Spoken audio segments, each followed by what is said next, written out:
اعوذ باللہ من الشیطان الرجیم لا حول ولا قوۃ الا باللہ العلی العظیم بسم اللہ الرحمن الرحیم الحمد للہ رب العالمین وصلی اللہ علی محمد وآلہ اجمعین اما بعد۔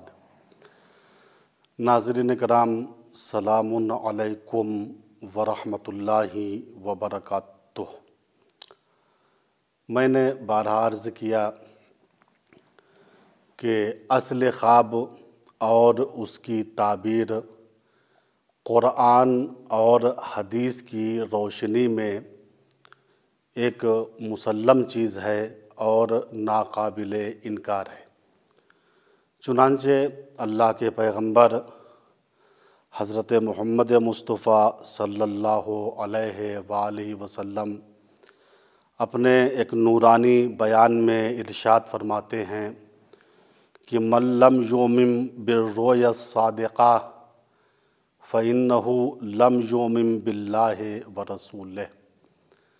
جس آدمی کا اعتقاد سچے خواب کے اوپر نہ ہو تو پس اس کا اعتقاد نہ اللہ کے اوپر ہے اور نہ اس کے رسول کے اوپر ہے۔ یعنی سچے خواب کا اعتقاد ہر مسلمان اور ہر سچے مومن کا فریضہ ہے، چونکہ اسی خواب میں اللہ تعالیٰ کی روشن نشانیاں ہیں، اور اسی خواب میں ہم کو اس دنیا کی چیزیں نظر آتی ہیں جس کی خبر 1,24,000 انبیاء نے دی ہے۔ کشاف الحقائق امام جعفر صادق علیہ السلام اپنے ایک خصوصی شاگرد جناب مفضل سے فرماتے ہیں، اے مفضل، انسان کے خواب میں اللہ کی کتنی نشانیاں ہیں۔ اللہ نے جھوٹے اور سچے خوابوں کو آپس میں مخلوط کر دیا، ملا دیا۔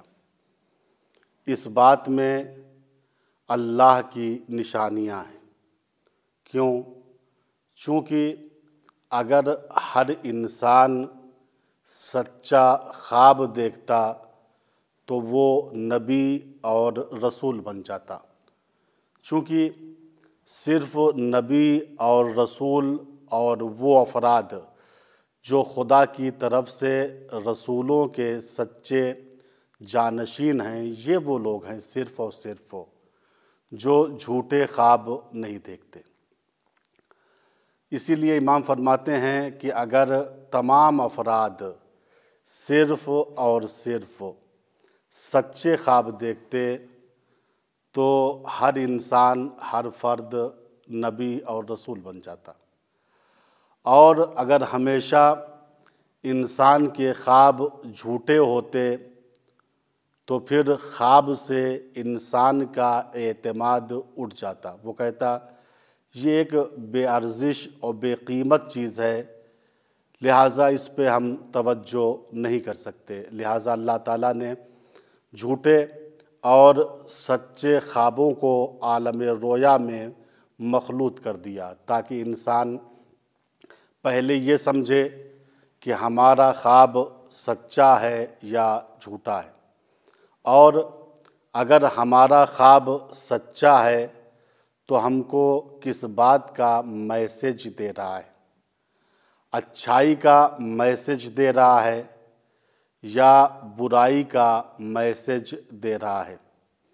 نعمت کی بشارت دے رہا ہے یا مصیبتوں سے تحذیر کر رہا ہے؟ اسی اعتبار سے انسان اپنے آپ کو آمادہ کر لے۔ اگر خواب نعمت کی بشارت دے رہا ہے تو اس خواب کو مصلحت سمجھ کے انسان گلے لگائے اور خدا کی نعمت کا منتظر رہے۔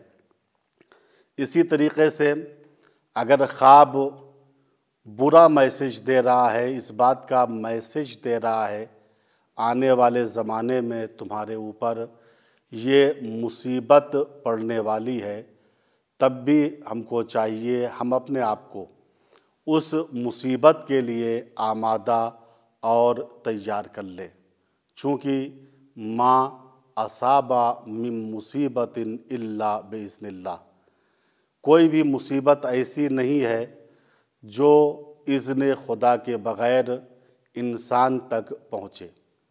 اس بنا پر اصل خواب اور اس کی تعبیر مسلم ہو گئی، یہ ناقابل انکار ہے۔ ہم خواب دیکھتے ہیں اور ہمارے خوابوں کی تعبیر بھی ہوتی ہے۔